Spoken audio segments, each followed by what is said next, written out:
How's it going, vaqueros? Welcome back to the channel. Welcome back to the Shotgun Haven. Today's video, we're going to be checking out Slugs on the Riveter shotgun. Now, this shotgun feels like an assault rifle. It looks like an assault rifle, but it's actually a shotgun. But with Slugs, it's the closest thing you'll get to this thing actually being an assault rifle. So with today's video, what I want to do with you guys is share the damage profile, how good are Slugs on paper, then talk about maybe some downsides, and then show you guys two fun and interesting classes you need to try out for this thing that I found were really enjoyable to use in public matches. So if that sounds good to you, let's just go ahead and hop right into it. So first things first, what's this thing look like on paper? Well, here you go. Here are the numbers that I could come up with.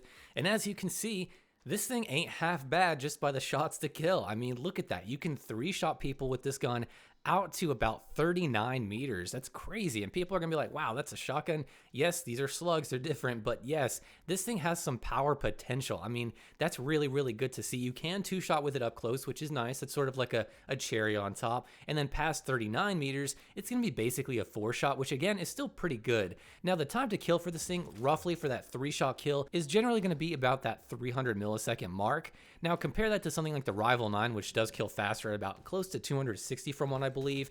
Some SMGs are around that mark.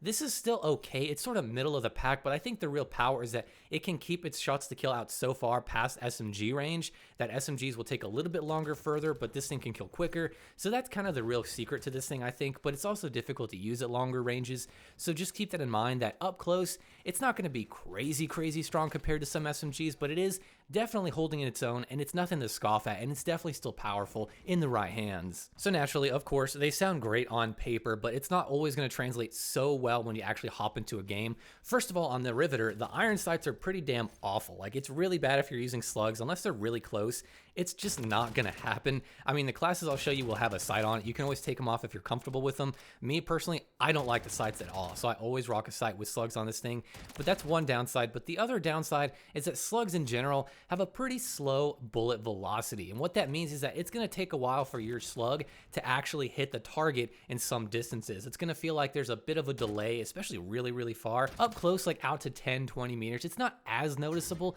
unless the target is sort of moving away from you or they're kind of parallel to you and running sideways.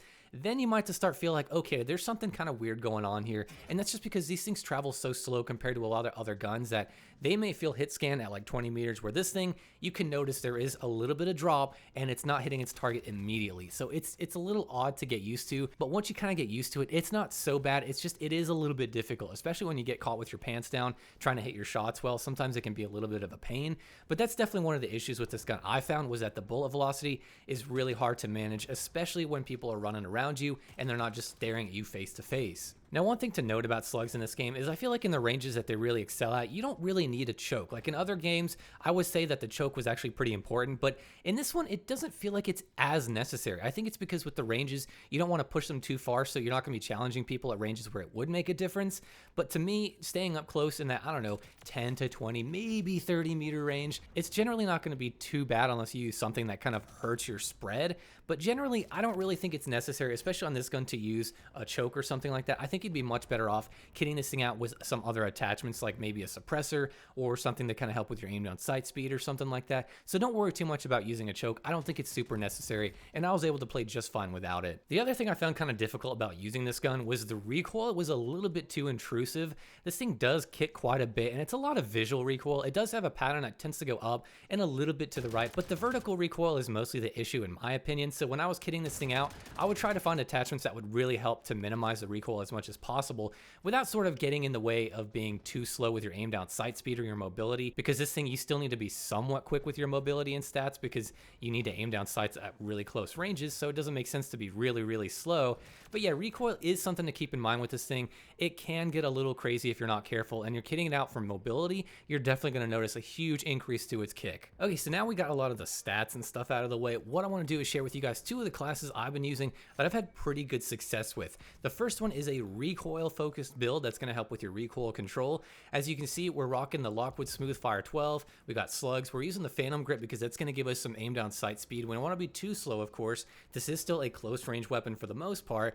And the underbarrel grip, we're rocking the Skeletal Vertical Grip, and we do have a sight. This is a pretty solid build overall. I wish I could use a suppressor with this build, but suppressors on their own really hurt your aim down sight speed on shotguns in particular.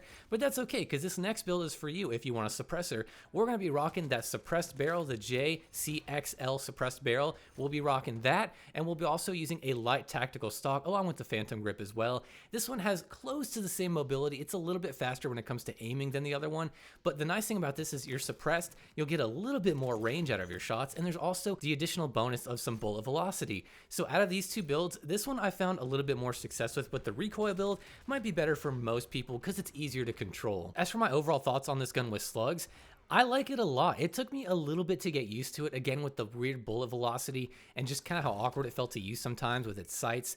It really took a little bit to kind of get dialed in, but once you get it and you start to get a feel for it, it's a lot of fun to use, and it definitely catches people off guard. It's still going to get you killed in some instances. You're going to find instances where people are sliding around where you're actually going to miss a few shots because of the travel time of the Slug, which is kind of annoying, but it's not terrible. Up close, you can make it work. You can get some ridiculously far 3-shot kills.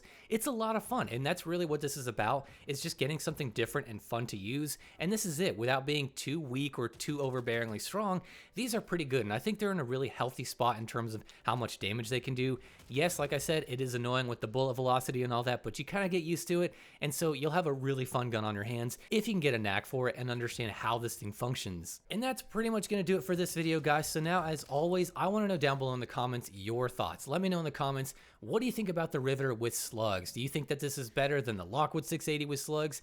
Do you find that there's another Slug shotgun I should be checking out that's better than this? And with all that being said, guys, I will see you in the next shotgun video.